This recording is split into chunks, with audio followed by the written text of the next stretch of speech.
This is the Zone 1 podcast for a premium travel experience. The Zone 1 podcast brings you incredible travel opportunities and excursions through networktravel.ca. The Zone 1 podcast features the legendary Jackie Ray Greening, Rick McSwain from Network Travel, and I'm your host, Terry Evans. From all of the things you mentioned, Saving Private Ryan, and we've all seen the things on social media. There's always posts around the anniversaries of those significant dates. Did you stand on those beaches? Were you there in those places and you thought to yourself, wow, I do recognize this from old black and white pictures? Or were you able to make things out from memory of what you've seen photographically prior to being there? Canadian House is still there in Juno Beach. Now, that was a building that was there not too far from the Canadian Juno Memorial, which is a wonderful museum. So Canadian House is still there, and there's still some damage from the attack that day, but the building's still there, and people rent it out, and there's some folks living there. What we found out when we got to Omaha Beach was the whole thing about Saving Private Ryan was actually filmed in Ireland. It wasn't filmed there at all. So everybody had the same thing. It's like, well, this doesn't look at all like the movie. And it's like, well, it was never really filmed here. It was filmed in Ireland. But you still got the sense of walking on Juno Beach. And I think what made us all happy, and Tom kind of alluded to this, is that the day we were there was a bright, beautiful, sunny day. The water was just sort of lapping in quietly. You had kids playing on the beach, flying kites. They're digging in the sand. The tide was out, so they were able to play on the beach. And we're all thinking, wow, how ironic of, what was happening here 82 years earlier. And Tom said, but you know what? He said, that's what those guys died for, was so that kids could play on that beach, so that people could walk with their families on that beach and look for shells. And it's just like every other beach now. That's what they did that for. So that really sunk in. Great story, yeah. So how often, Rick, do you do these types of military tours? So if somebody's listening or watching this podcast, how can they, because it sounds like Tom is the guy to go with and you have experts. What do you... Well, that's a great question. Actually, on our website, networktravel.ca, we just posted just last Thursday. I put it up. We have 14 days, which is almost identical to the trip you just finished, Dean, with Tom Leppard as the Canadian military historian host, and of course Stefan as well. So this is in May 12th to the 26th of 2027. So next spring.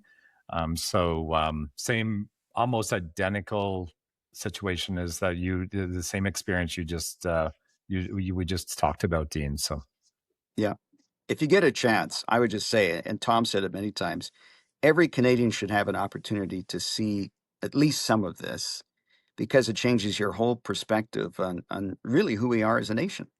And it's one of those experiences, I think personally, is one of these experiences where some people say, well, I don't want to go in a group, but you need to experience this, I think, with people that have some history maybe. And there's just a whole lot of different things happening when you go with this, and it's a smaller group, but when you go with a historian, for example, you learn so much and understand so much more about it. Yeah. And Tom always had quizzes for us on the bus. Made me feel like I was back in high school again. It was like kind of unnerving at times. It's like, really, another quiz? Like, can't we just close our eyes and sleep for a bit? We got jet lag here and all that. But something tells me you got 80 or 90%, Dean. Well, I hope so. There wasn't a final quiz, so I don't know. Maybe the jury's still out on that one. Yeah. Let's face it, by the time November rolls around, you are going to be about ready for an all-inclusive trip to Mexico. Why not join Jackie Ray Greening, Rick McSwain from Network Travel, and me for an all-inclusive trip to the Moon Palace Resort in Cancun, November 3rd to the 10th. But the chef's kiss? Unlimited golf. I mean, sure, you've got the all-inclusive everything at the Moon Palace Resort. I've stayed at a Moon Palace Resort before. They're fabulous. But unlimited golf. Cart fee not included. It's $90 US per round. but everything else is, even the food and drinks on the golf course. All you have to do is go to networktravel.ca to find out more. Jackie Ray Greening, Rick McSwain from Network Travel, and me hosting the all-inclusive, all-you-can-golf trip to Mexico, Cancun, November 3rd to the 10th, networktravel.ca. Funny, too, you talk about the pride that you felt with the emotion that came along with it while you were standing in some places. And one of the places in particular that comes to mind, because there are so many places in Canada and places in Edmonton named after Vimy, Yeah. the Vimy Ridge, Mhm. the Vimy Memorial, what you talk about defining Canada. A lot of historians say that Vimy Ridge helped define Canada as a nation. With that pride, is that kind of what you were, referring to when you talked about that? That is such a beautiful monument, and you can see it for miles before you get there. It pokes above the tree line, and at the time there was no trees there because of the bombing and everything. So now it's just above the tree line. You see it from so many different vantage points. And then when you get closer to it, you have on the one side you have the carvings are French soldiers or French people, and the other side is the Canadians. And so it's that connection that France and Canada will always have because of how they fought together in those particular battles. It was also it was funny because it was the one thing that King Edward that was his only official duty before he abdicated the throne a few months later, was to open the Vimy Memorial.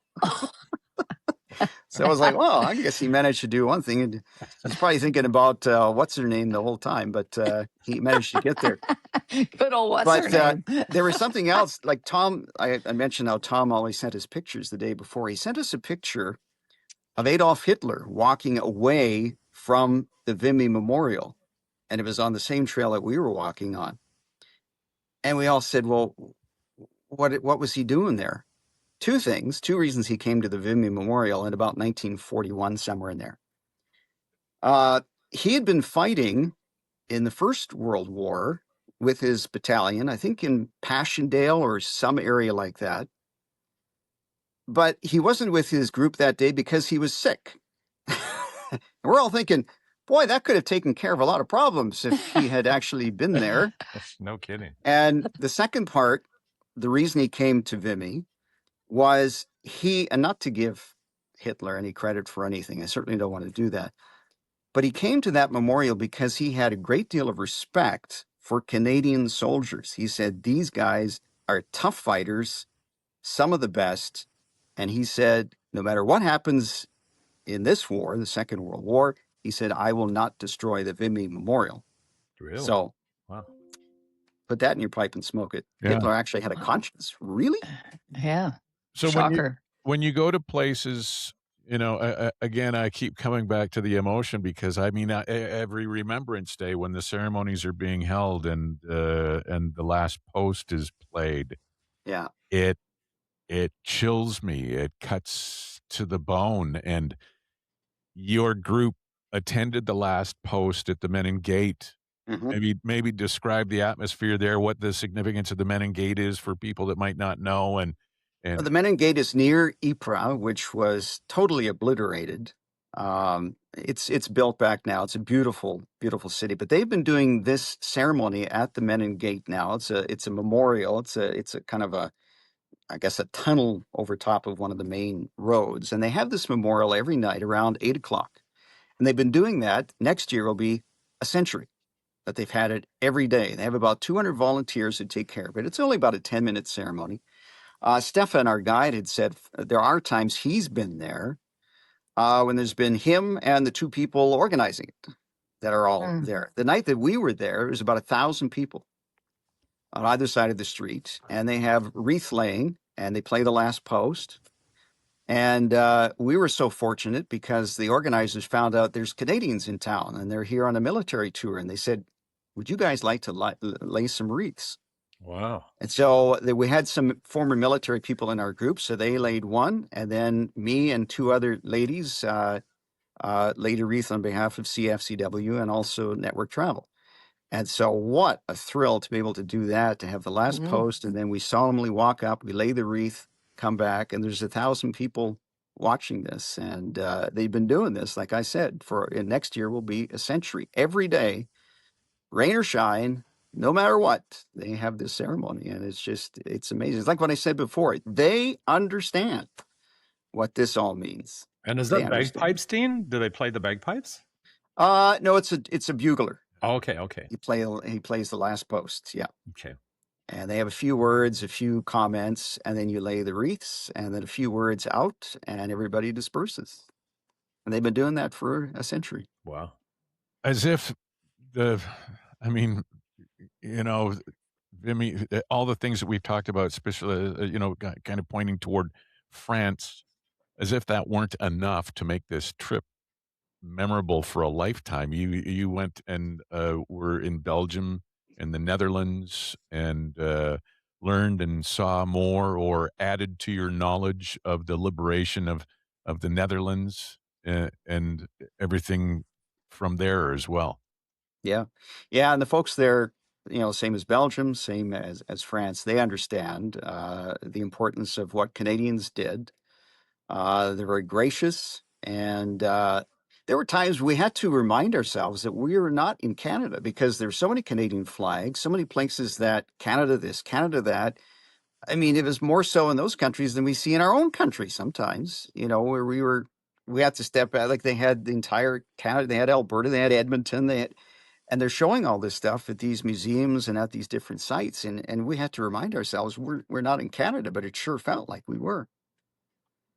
Were they thanking you for being Canadian and the group, and just the fact that there were Canadians there that would take the time to travel over there and immerse themselves in the history, that there was? We had one fellow who was I think he was walking his dog, and he was sitting on a park bench by close to Dieppe, and he was talking to some of our group who had walked past him, and he was so thrilled. He said, Canada. He said, that is the best country in the world. He said, always wanted to live in Canada.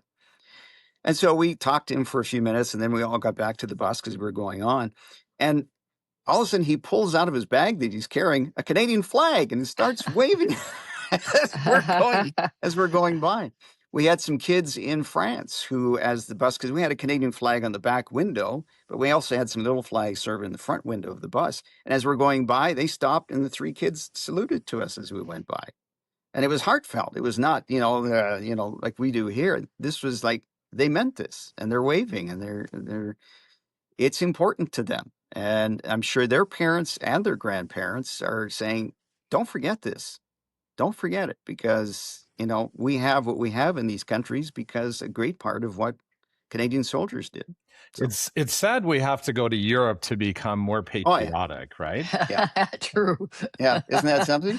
But you know what? Like Tom said, if you're able to do it, you come back with a greater awareness than probably you ever had before. Yeah. Reluctantly. Hi, this is Terry Evans, hoping you'll join me for the Reluctantly Podcast.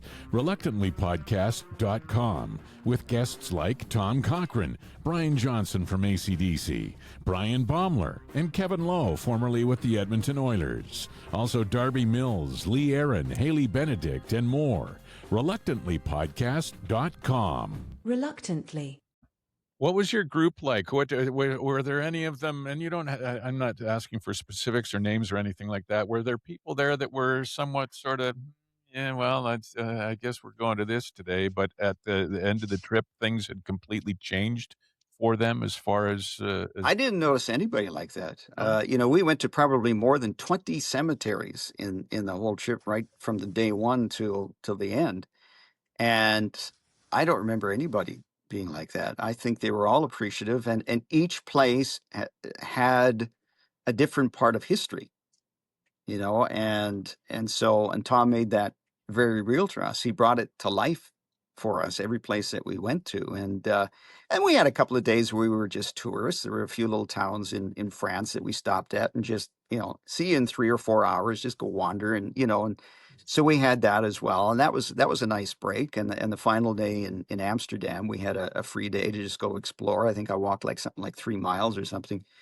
just exploring and looking around. So we had some of that too. It wasn't just about. In fact, Tom said, he said, "You guys have probably seen enough cemeteries for a while. Let's take a break and just go be a tourist for a while." So it was a good trip. It was a good trip from start to It finish. just makes me wonder about the group dynamic of a bunch of people who all get together, and like, is it curious travelers, or is it history nerds, or like what is? I think as far as this group, most had relatives who had been, especially in the Second World War, but some like Lil in the First World, and so they were coming on behalf of their families.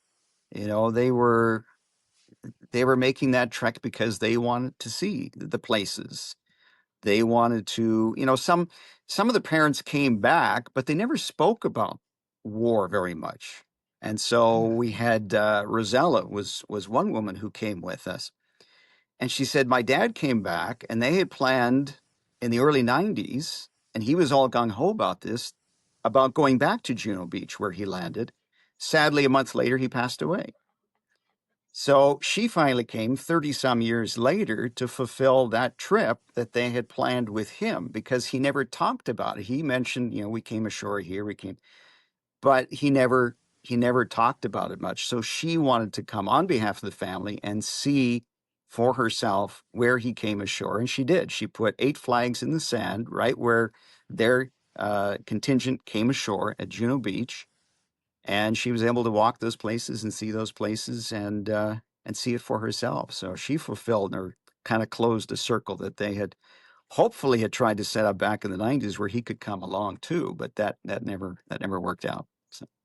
Rick, you talked about how it's a shame almost that Canadians need to go to Europe to become more patriotic. I suppose that is probably one of the reasons, one of many reasons, why it's so important for people to go, for Canadians to go, especially for younger people to go on these trips and experience them, because it is just something that would literally change your life or the way you see things. It's interesting because some of the people that we get that want to do this experience are people with a connection. Sometimes we have a great relationship with some parts of the Canadian military as well. So there's veterans that want to go back because they have that connection, and cadets, surprisingly enough. So there's Dean. Yeah. So May next year. Yeah. Perfect. Yeah, I told folks, I said I would make that trip a second time, maybe even a third time. It was that enjoyable and that educational that there's so much more to learn. There's so much more to learn in a trip like and like that. I said, like having somebody like Tom Leppard, I mean, he's an accomplished author.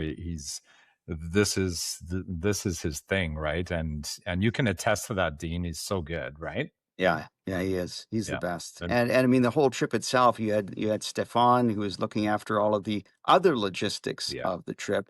You had Nico, who was a wonderful driver, and I mean, we all bonded as a group. I've been on tours where, the guide or the driver, they kind of go off to themselves and eat on their own when the group is eating. No, these guys were mixed right in with us every single step of the way, every day, every meal.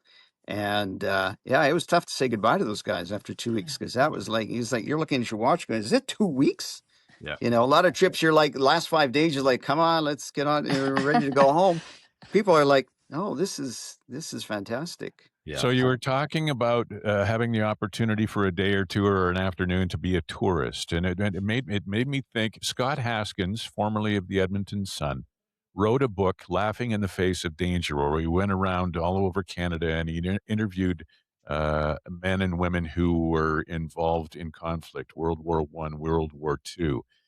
There had to have been some. It wasn't just all ruins of blown up buildings and cemeteries. There was some levity and some fun with the trip as well, right? Oh, there was. Yeah. Like I said, we had a couple of days in France where we were just in this wonderful little town, just going around and having having a bite to eat and just watching the world go by. And Amsterdam was the same way. And yeah, there was times to be a tourist. I mean, Tom understood that. He was like, just hang on one sec, guys. I'm on the air. I'm doing something. I just go with music. Sorry. This is He's got his 2:00 newscast is happening. Yeah, I have a tea time. I think that's toast now. okay. Oh, So, but yeah, we had time to be tourists, and so it's because I mean, like I said before, Tom understood that you get that much sorrow and tragedy day after day. You know, even though it's 80 years past, you still start to feel that, and so there's a good balance between seeing what we came to see and to understand it, but time to be just a tourist in France as well. So it was a lot of fun. but Jack, and I can add to that too. We can certainly, and we have for this group and other groups, we can do pre and post. So if people want to spend some time in Paris or go further into southern France or into the Netherlands or Belgium, we can do pre and post with this as well. So you can have a pre and post experience. So yeah, Jackie Ray, always the program director, watching the clock as his golf his team I just off told in half an hour. I just told the new program director, just go without the news at 2. That's what I'm sitting there going, okay, we just missed the 2:00 news on CFCW. Our listeners are going to be pissed. The world has come to an end. Oh my God. Maybe they could have tapped into this on the newscast. Well, there you go. So, Rick, the dates again for the next opportunity to experience this amazing excursion. Yeah, it's May 12th to the 25th, 2027. So we're going to do it, like I said, identical to what we just talked about with Dean. So that's going to be next spring, and it's going to be in celebration of the 110th anniversary, the Battle of Vimy Ridge. So it's going to be really popular, and we've got people signed up already. We just launched it. So. Dean Nice. Thorpe from 840 CFCW, thank you so much for sharing your experience with us today. Thanks, guys. Anytime. Phenomenal. I mean, it was an amazing tour, and I came back with I got like 3 pages of stuff here we never even went through. So if you want to do another one of these, you want to do a sequel or a 2.0, just look me up. I'll be right here. Yeah, but let's not miss another newscast. No, don't want to do that again. Actually, well, and thank you, Dean, for sharing that. That's incredible. Thank you. Yeah. Thank You're you. welcome. Thanks for the opportunity, Rick. Appreciate Okay, it. yes, absolutely. This has been the Zone 1 podcast. For a premium travel experience, Rick McSwain from networktravel.ca, Jackie Ray Greening. I'm Terry Evans. The Zone 1 podcast is part of the Reluctantly Podcast Network.